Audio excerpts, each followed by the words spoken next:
Kaixo guztioi, gaurko bideoan futbol taktiken inguruko oinarrizko kontzeptuak azalduko ditugu. Taktikak funtsean taldeak zelai gainean nola antolatzen diren da, jokalariek zer posizio hartzen duten eta nola jokatzen duten azaltzen duena. Talde batek arrakasta izan nahi badu, ezinbestekoa da egitura eta estrategia planifikatzea.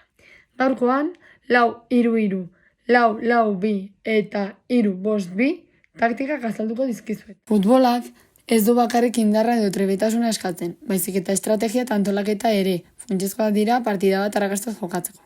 Horregatik, taktika da talde batean jokoaren oinarria.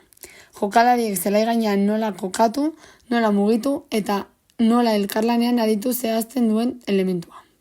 Taktikek taldearen indar guneak aprobetxatzea eta aurkarien ahulguneak erasotzea ahalbidetzen dute. Eta zuk?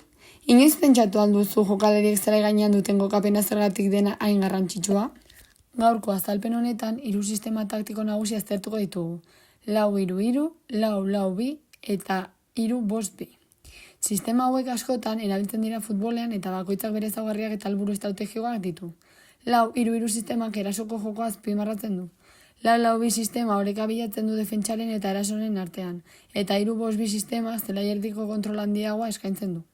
Jarraian, bakoitzaren egitura eta funtzionamendua azalduko ditugu, jokalarien posizio eta eraginkizun nagusiak zehaztuz. Lehen sistema da 4-3-3. Hau da, 4 atzelari, 3 erdilari eta 3 aurrelari dituen taktika. Defentsan atzelariek elkarlanean jardun behar dute, eta alboko atzelariak alboetako espazioak estaltzea dute helburu.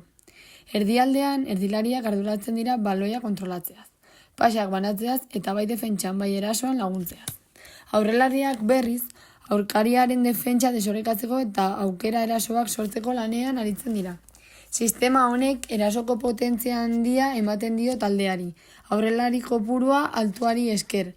Adibidez, Futbol Club Barcelona taldea Pep Guardiolaren garaian 4-3-3 sistema erabili zuen arrakastaz, jokoaren jabetza eta presio altuaren bidez aurkariak menperatzeko.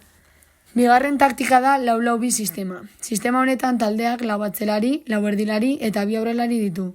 Erdiko jokalariak orekatuta egon behar dute, defentsan lagundu eta erasora igo behar direlako. Eta bien arteko koordinazioa funtsezkoa da. Aurrelariek berriz bikoteka jokatzen dute. Elkarren arteko ulermena funtsezkoa izanik espazioak sortzeko eta defentsaren gainetik aukerak bilatzeko. Sistema honek oreka eta egonkortasuna eskaintzen du bai defentsa lerroan, bai erasoan eta hori da bere abantailarik handiena. Adibidez, Premier Leagueko eta Ligako talde asko 4-4-2 erabili izan dute. Hala nola Atletico de Madrid edo Leicester City taldeek eraginkortasun taktikoagatik eta defentsagatik erasora azkar igotzeko gaitasunagatik. Azkenik 3-5-2 sistema aurkezten da. Honetan taldeak 3 atzelari, 5 erdilari eta 2 aurrelari erabiltzen ditu. Atzelariek sendo eta azkar izan behar dute, defentsa linea txikiagoa izateak erantzukizun handiagoa eskatzen duelako. Erdialdean jokalari gehiago egoteak zelaiaren kontrol handiagoa ahalbidetzen du, eta horrek erasoak sortzea eta baloiaren jabetza mantentzea errazten du. Bestalde aurrelari bikoitzek aukera askotarikoak ematen dituzte erasoan. Bat espazioa sartzen den bitartean bestea baloia jaso eta jokaldiak antola ditzazke. Sistema honen malgutasun handia eskaintzen du, batez ere erdiko lerro sendo bati esker. Adibidez, eliteko talde asko kalanola Italiako selekzioa edo Juventus Futbol Klubak 3-5-2 erabili izan dute defentsa irmoa eta kontraeraso bizkorrak uztartzeko. Laburbilduz, futbol taktikek taldearen joko antolaketa eta jokalarien arteko koordinazioa gidatzen dute. Taktika bakoitzak hala nola 4-3-3, 4-4-2 edo 3-5-2 sistemek jokalarien jokapena eta betebeharrak zehazten dituzte, bai defentsan bai erasoan. Sistema horien bidez, entrenatzaileek taldearen jokabidea bideratzen dute, aurkariaren aurrean estrategikoki nola jokatu erabakiz. 4-3-3 sistemak erasoko indarra ematen du. 4-4-2 oreka bilatzen du eta 3-5-2 sistemak zelai erdiko kontrola areagotzen du. Futbol modernoan taktika ez da finkoa. Egoera, aurkaria edo jokalarien ezaugarriak kontuan hartuta moldatu behar da.